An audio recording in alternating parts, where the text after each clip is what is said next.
ബോളിവുഡ് നടൻ സെയ്ഫ് അലി ഖാനെ കുത്തിപ്പരിക്കേൽപ്പിച്ച പ്രതിക്കായി അന്വേഷണം ഊർജിതമാക്കി പോലീസ്. 10 സംഘങ്ങളായിട്ട് തിരിഞ്ഞാണ് ക്രൈംബ്രാഞ്ച് തെരച്ചിൽ നടന്നത്. ആക്രമിച്ചതിന് ശേഷം പ്രതി രക്ഷപ്പെടുന്ന CCTV ദൃശ്യങ്ങൾ പോലീസ് ഇന്നലെ പുറത്തുവിട്ടിരുന്നു. മുംബൈയിൽ നിന്ന് ശ്രീനാഥ് ചന്ദ്രൻ റിപ്പോർട്ട്.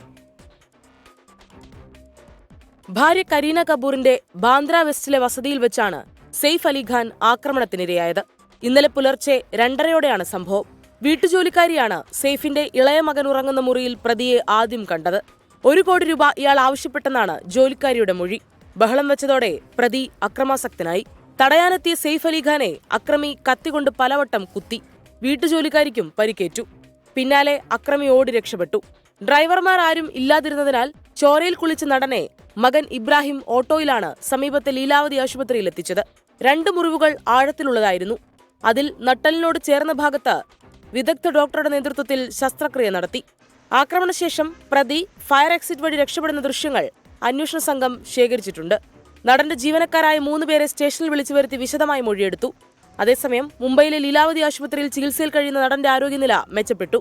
ദിവസങ്ങൾക്കുള്ളിൽ ആശുപത്രി വിടാനാകുമെന്നാണ് പ്രതീക്ഷ. 24 മുംബൈ.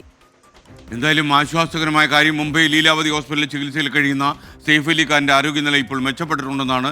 ഏറ്റവും ലേറ്റസ്റ്റ് അപ്ഡേറ്റ്സുമായി മുംബൈയിൽ നിന്ന് ശ്രീനാഥ് ചന്ദ്രൻ തത്സമയം ചേരുന്നു. ശ്രീനാഥ് ചന്ദ്രൻ, ഗുഡ് മോർണിംഗ്. യഥാർത്ഥത്തിൽ സെയ്ഫ് അലി ഖാൻ അപ്രതീക്ഷിതമായി ഉണ്ടായ ഒരു അപകടം, ഒരു രാത്രിയിൽ മോഷണ ശ്രമം നടത്താനുള്ള ഇതിനിടയിലാണ് അപകടം ഉണ്ടായത്. അദ്ദേഹത്തിന് കുത്തി പരിക്കേൽപ്പിക്കപ്പെട്ടത് എന്ന് പറയുന്നു. എന്താണ് ലേറ്റസ്റ്റ് അപ്ഡേറ്റ്സ്? അദ്ദേഹത്തിൻ്റെ ആരോഗ്യനിലയിൽ നല്ല ഇമ്പ്രൂവ്മെൻ്റ് ഉണ്ട് എന്ന വാർത്ത ശരിയാണോ? തീർച്ചയായും SKN, ഗുഡ് മോർണിംഗ്. ഞാനിപ്പോൾ ഉള്ളത് ലീലാവതി ആശുപത്രിക്ക് മുന്നിലാണ്. ഇവിടെയാണ് ഇപ്പോൾ നടൻ ചികിത്സയിലുള്ളത്.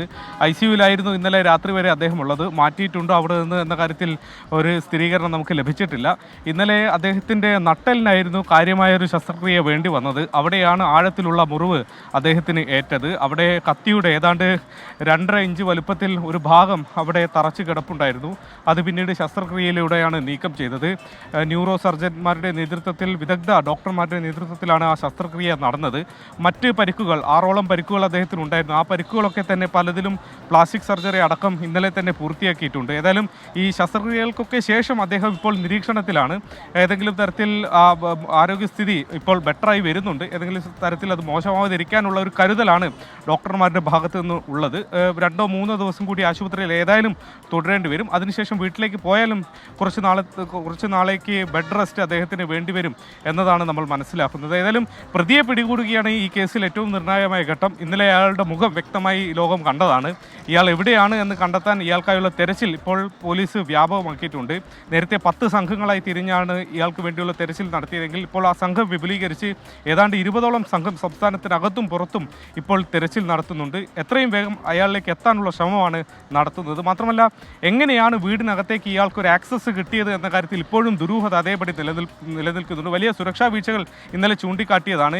ഈ നടൻ്റെ ഫ്ലാറ്റുള്ള ഈ 11ാം നിലയിൽ അവിടെ CCTVകളൊന്നും തന്നെ ഉണ്ടായിരുന്നില്ല, അവിടെ സുരക്ഷാ ഗാർഡ് ഉണ്ടായിരുന്നില്ല തുടങ്ങിയ വിവരങ്ങളൊക്കെ ഇതിനോടകം തന്നെ പുറത്തു വന്നിട്ടുണ്ട്. എന്നാൽ പോലും ഈ കെട്ടിടത്തിൽ ഇത്രയധികം സെലിബ്രിറ്റീസൊക്കെയുള്ള ഈ മേഖലയിൽ, ഈ വീട്ടിൽ പോലും സെലിബ്രിറ്റി കുടുംബമാണ്. ഇങ്ങനെയൊക്കെയുള്ള ഒരിടത്ത് എങ്ങനെയാണ് ഈ പ്രതിക്ക് എത്താൻ കഴിഞ്ഞത് എന്ന കാര്യത്തിലൊക്കെ തന്നെ ദുരൂഹതയുണ്ട്. മതിൽ ചാടിക്കടന്ന് ഫയർ എക്സിറ്റ് വഴി ഇയാൾ മുകളിലേക്ക് എത്തി എന്നതാണ് മനസ്സിലാക്കുന്നത്. പിന്നീട് കുറേ മണിക്കൂറുകൾ വീടിനകത്ത് ഒളിച്ചിരുന്നു. അങ്ങനെയാണ് പിന്നീട് 2 മണിയോടെ ഈ സെയ്ഫ് അലി ഖാൻ്റെ മക്കളുള്ള മുറിയിലേക്ക് ഇയാൾ എത്തുന്നത്. കത്തി കാണിച്ച് മക്കളെ കത്തിമുനയിൽ നിർത്തി പണം ആവശ്യപ്പെട്ടു എന്നതാണ് ഈ കുട്ടികളെ നോക്കിയ സ്ത്രീ, മലയാളിയായ ഏലിയമ്മ ഫിലിപ്പ് പോലീസിന് നൽകിയ മൊഴി. അവരാണ് ആദ്യം ഈ പ്രതിയെ കാണുന്നത്, ബഹളം വെക്കുന്നത്. ഈ ബഹളം കേട്ടാണ് സെയ്ഫ് അലി ഖാൻ അങ്ങോട്ട് വരുന്നതും അദ്ദേഹത്തിന് മാരകമായ രീതിയിൽ പരിക്കേൽക്കുകയും ചെയ്തത്. ഏതായാലും അവിടെ നിന്ന് പ്രതി രക്ഷപ്പെടുന്നതിൻ്റെ ദൃശ്യങ്ങൾ 6ാം നിലയിൽ നിന്നുള്ള ഒരു CCTV ദൃശ്യമാണ് പോലീസിന് കിട്ടിയത്. അത് ഇന്നലെ വൈകിട്ടോടെ പോലീസ് പുറത്തുവിടുകയും ചെയ്തിട്ടുണ്ട്. അതുകൊണ്ട് പ്രതിയിലേക്ക് വളരെ വേഗം എത്താൻ കഴിയുമെന്നൊരു ആത്മവിശ്വാസം പോലീസിന് ഇപ്പോഴുണ്ട്. വിപുലമായ ഒരു അന്വേഷണ സംഘത്തെ നിയോഗിക്കുകയും ചെയ്തിട്ടുണ്ട്. SKN.